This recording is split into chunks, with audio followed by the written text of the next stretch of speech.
Friends, Pastor John here. Hey, I just wanted to take a moment and keep you updated and in the know on how the coronavirus outbreak is affecting our church plant. We've had to get together as elders, make some decisions, have some good conversations, and as a result, we've made some choices that we want you to be aware of. First, during this time, we want to call everybody to embody our church plant's name, Grace Church. Now, as much as ever, is the time to extend the grace that the Lord has extended to us. Friends, whether you're, cooped up, living amongst your family members, getting cabin fever, whether you find yourself in crowded grocery line stores or hopefully not, but if you find yourself in a long line at the doctor's office, whatever the case may be, please extend grace. Please be a people of grace. Please let that grace extend also to leaders. Friends, leaders need data and information to make good decisions. And it feels like every time we turn around, there's new data, there's more updates, there's more government requirements that are coming out. Things are very fluid. In fact, as I think about my military experience, this feels like a situation where the fight has come to you. It's not a planned fight that you've mapped out and you've gone out and executed on your own, but it feels like being on a patrol and you get hit and now you've got to lead in the midst of a firefight and you don't have the optimal amount of data or information, but you still have to lead and make do in the situation that you find yourself in. So please extend grace, be patient, be kind, be loving towards one another.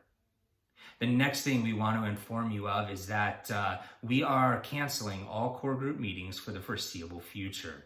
This will be in effect until any governmental bans on meeting lift.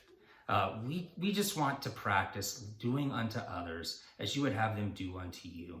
We've got so many kids in our core group and it's awesome.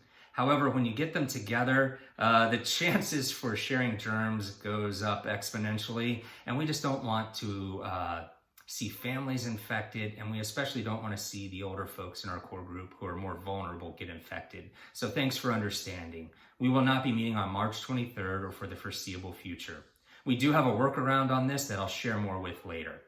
The next thing, and this is the hardest thing to announce, point number 3, we are going to go ahead and postpone our April 5th launch service.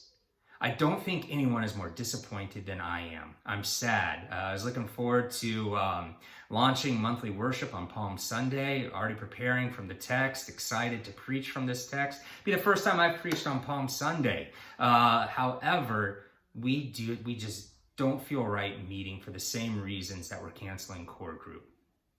Now here's what we'll do instead. I will continue to prepare that sermon. I will preach that sermon and we will post it online and on social media. Push comes to shove, I'll see if I can run over to Torrey Auditorium and preach it and you can feel like you're there. And hey, if it's a sermon that stirs your heart, please like it, share it. Please help get the word out. That's what we can do in the meantime. Now, in light of those two announcements, canceling core group and postponing the launch of Sunday worship, here's what we can do in the meantime. I will reach out to our launch team members and our launch team leaders and see what we can do, whether it's Skype, meeting in small groups in person, to continue preparing for a launch sometime in May, probably May 10th. There's still a lot we can do. There's still a lot we can get done. We can get the frames for our new signs made. We can train people for children's ministry or the welcome team or the hospitality team. And I'm excited to continue to do that. And thanks to those of you who have reached out and said you still are interested in making this happen. It's encouraging to me personally.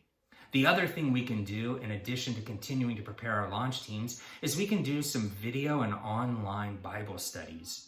There's lots of questions people have right now. And I think just doing Bible studies on things like the 6th commandment, thou shalt not murder, things like Romans 13 versus Acts 4, and when Christians should comply with the government and when Christians should practice what's called civil disobedience. I think that would be a very profitable study.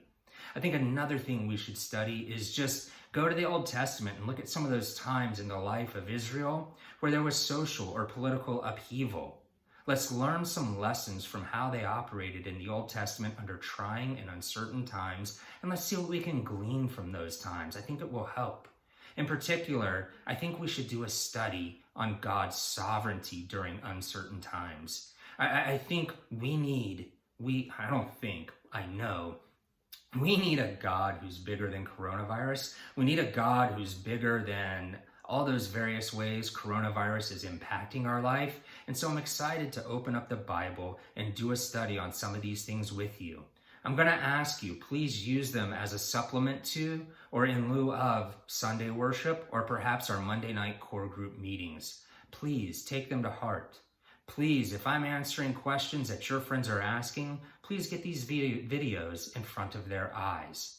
Friends, as we work together, we can still work to plant Grace Church, even in the midst of coronavirus. Our God is that big. He is that strong. He is that for his church.